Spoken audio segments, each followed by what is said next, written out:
这次的太想到处吃，来到了中华于五福路这间我家牛排。不知不觉，我家牛排也已经开业38周年了。而这间中华店更是从1991年就在这里扎根许久，真的可以说是从小吃到大的。其实对我来说，这几年同类型的排餐店越来越多，就比较少来吃这间。而这次是提早庆祝父亲节而来。由于是预约假日晚上6点，所以1楼的座位已经都客满，因此要移到2楼的座位来用餐。那店员表示，在2楼的部分也是有一样的自助吧餐点。基本上也跟1楼的餐点差不多。那趁还在后位的时候，先来拍摄1楼的自助吧，看是否有没有差别很大。至于2楼的座位是假日限定开放，我吃了10几年到现在，也只上去过2、3次而已。那1楼的餐点就快速带过，等要前往2楼了。2楼的位置要从隔壁大楼上去，虽然有电梯。不过走楼梯上去也是一下子而已，一般民众很少有机会来2楼用餐。如果有来2楼用餐厅的观众，也欢迎到底下留言。不过也请你过，但这边还是会要求戴口罩。那店家也是很贴心的，在柜台准备免费口罩，让每一位取餐的顾客来使用。自助吧餐区也是跟1楼差不多的模式。2楼整体空间不算大，座位安排也比1楼少一点。不过在座位的间隔上就比较舒适，不会太挤。但整体光线真的是偏暗就是了。现在价格也是跟其他排餐店差不多价位，只剩下自助吧的差距了。那这次是家庭聚餐，我个人就点个嫩煎菲力来尝尝。这样我大一小的价格也是落在2500上下了。可惜，这5福中华路的夜景被大雨模糊了视线。那就趁还没上排餐前，先来逛逛自助吧餐区吧。说真的，只能说有一种老店的氛围感就是了。也可能是从小吃到大，比较没有新鲜感了。相较起其他新开的排餐店，只剩下对菜色的变化，还能让人有稍稍的期待感而已。那也如店员所说的，1楼的餐点跟2楼的一样，不会有特别的差别待遇，也不会因为人数较少，在补餐的次数上就有所懈怠。还没用完的菜色也会装到小盘中来直接换餐。沙拉的部分就比较阳春一点了，水果的品质跟种类还不错，但沙拉的蘸酱就有点偏少了，有一样居然还是沾番茄用的酱油蘸酱。其实这几年吃过那么多间排餐店的自助吧，只能说这间的种类跟花样已经有点跟不上时代了。不过所幸基本的餐点口味还是很不错的，也难怪可以开业38周年以来始终屹立不摇。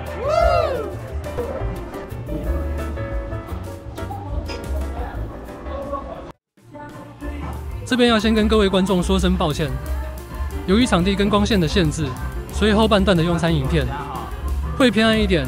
这边也已经用人体调亮过了，再调下去就会失真许多，所以也只能这样。遇到假日客满，也不太好意思请店家再帮忙调整座位，所以或多或少还是会影响到观看品质，还是请各位观众多多见谅。那老样子，先来聊聊这家历史悠久的排餐店吧。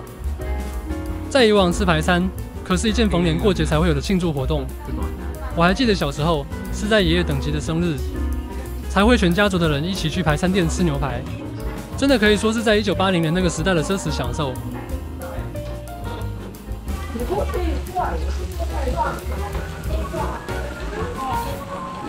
于是，在那种时空背景下，开始有了西餐平价化的模式产生。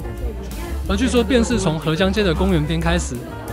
根据网络查找的资料中，在1987年，便有由周明昭创业开设的我家牛排。打出一克只要新台币110元的平价牛排，在台北市中山区河江街开始盛行起来，后逐渐扩大为近100家分店，遍布全台。而这间高雄中华店，据网络资料而言，于1991年开业至今，也长达有34年之久。说是老字号排餐店，可说是一点也不为过。后来又逐渐有了其他高雄分店，逐季开始遍布整个高雄各地。而在最近的网络消息中，听说这间又要在三民区插旗，希望是能媲美板桥远科店那种旗舰店等级的规模。要不然一样的排餐价格，却差了近一半的餐点品项，真的是多少还是会觉得有点不平衡就是了。如果是开在高雄，远一点也行，更何况是在三民区而已。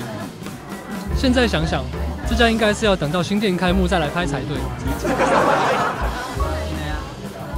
那讲到现在，也该聊聊排餐的部分。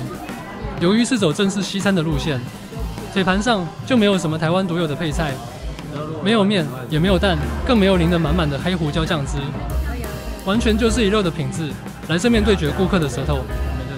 当然要面跟酱汁，自助吧区都有供应就是了。但相对的厨师的功力就要很好就是了，尤其是在牛肉的熟度方面更是要下足功夫。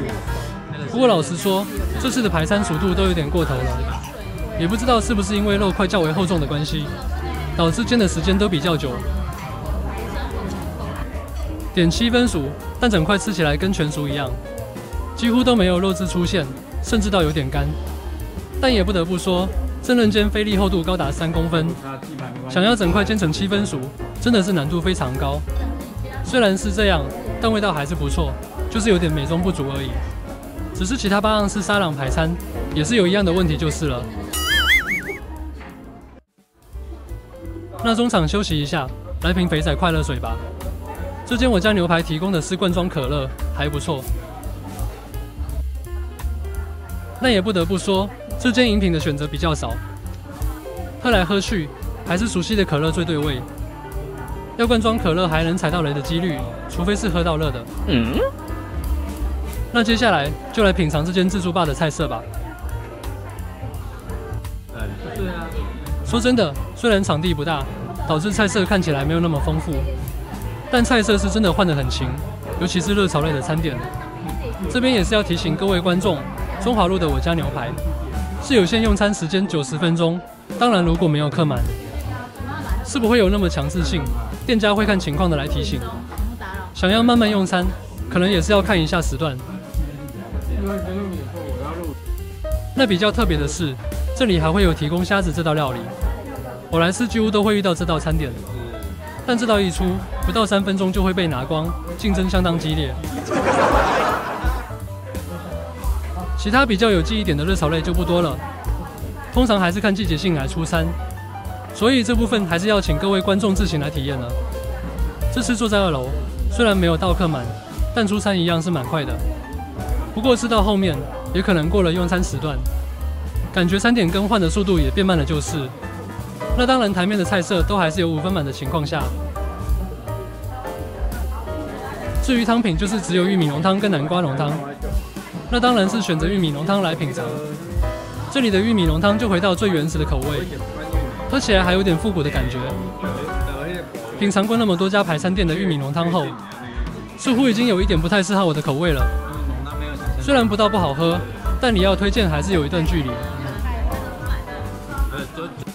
那这边也开始总结一下今天的用餐感受，只能说现在各分店场地的等级不一。